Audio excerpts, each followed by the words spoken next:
Hey everyone, welcome back to the Cakeman Entertainment, and today I just want to do a review on the Book of Boba Fett Season 1. Heading into this show, I was pretty pumped to see the return of Boba Fett. Obviously we saw glimpses of him in The Mandalorian Season 2, and he seemed pretty savage. We got to see Slave 1 come back. We sort of wanted to know more about how he came back, and I guess at the end of The Mandalorian Season 2 we saw that he's taken over Jabba's palace and how that's going to work. The first two episodes we got was going through that past mainly with the Tuskens, and I really enjoyed that part of this series. I enjoyed the fact that he spent time with it was like a relationship between a foreign and indigenous people, and I think they really made that work well.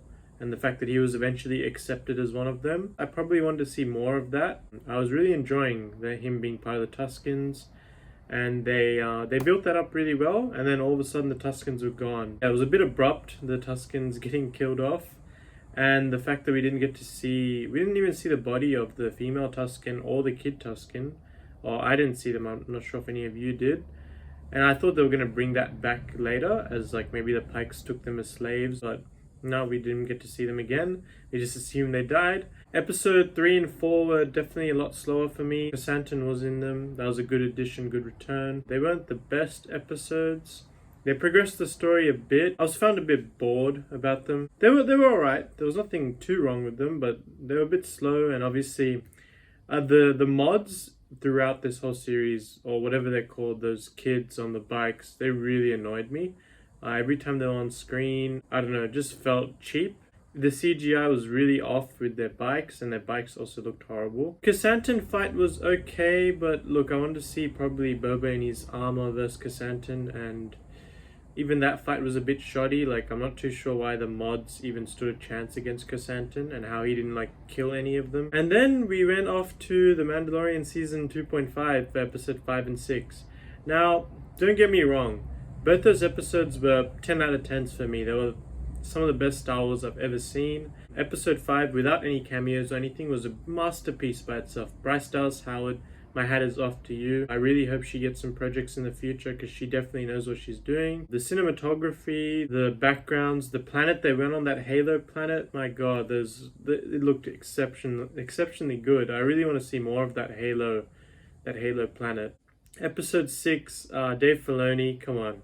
You think you expected any less? I mean, he is the new George Lucas, and wow, he just nailed that episode with Luke, Grogu, Cad Bane, Ahsoka. It was just dropping of people everywhere. A lot of callbacks to prequels, a lot of callbacks to Empire Strikes Back. The deepfake was exceptional.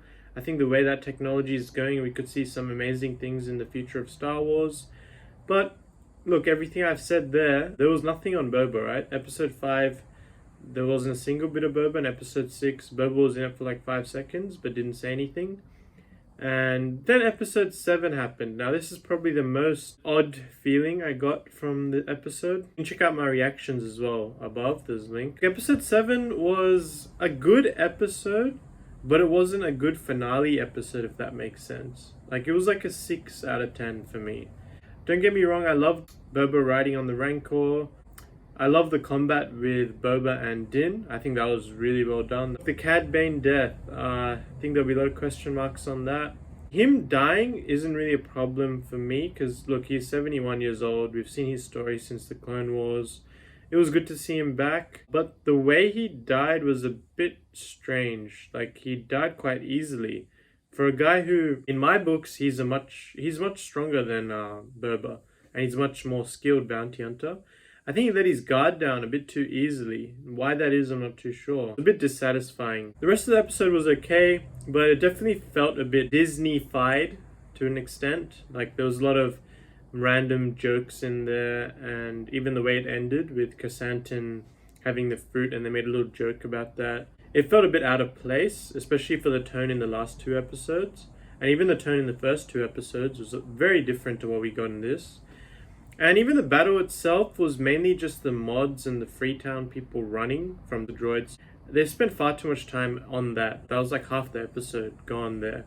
Don't get me wrong, the droids are really cool. You don't need to spend half an hour on a season finale on the people of Freetown and the droids running away. Cad Bane was barely in this episode. He was just there at the end. He was there in the beginning for a bit.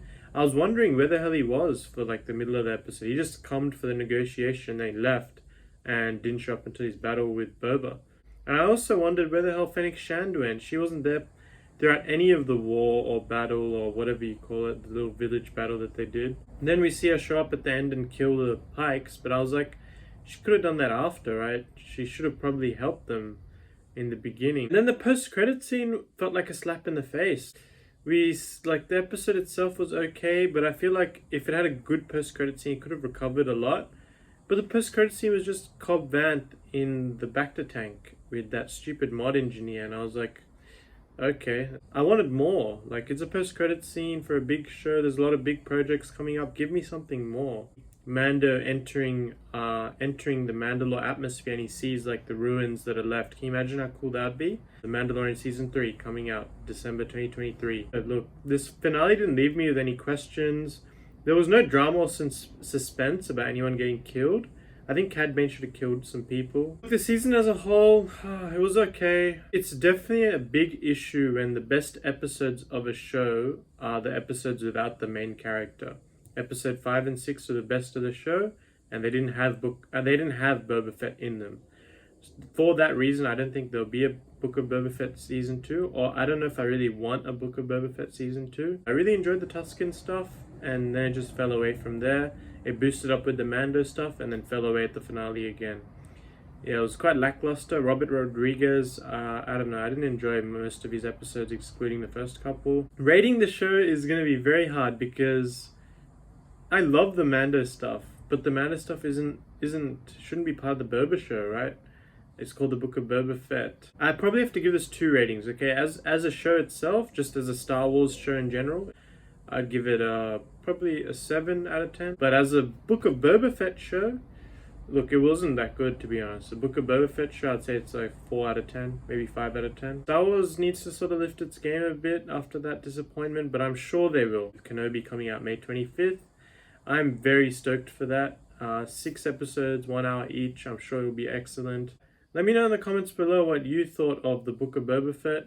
Did you enjoy it? I really hope you guys did enjoy it, but I have to give my own personal opinion, and I did not fully enjoy it. I'll be making another video on what I would have done in the Book of Boba Fett series, so keep an eye out for that. And until next time, I'll see you guys later.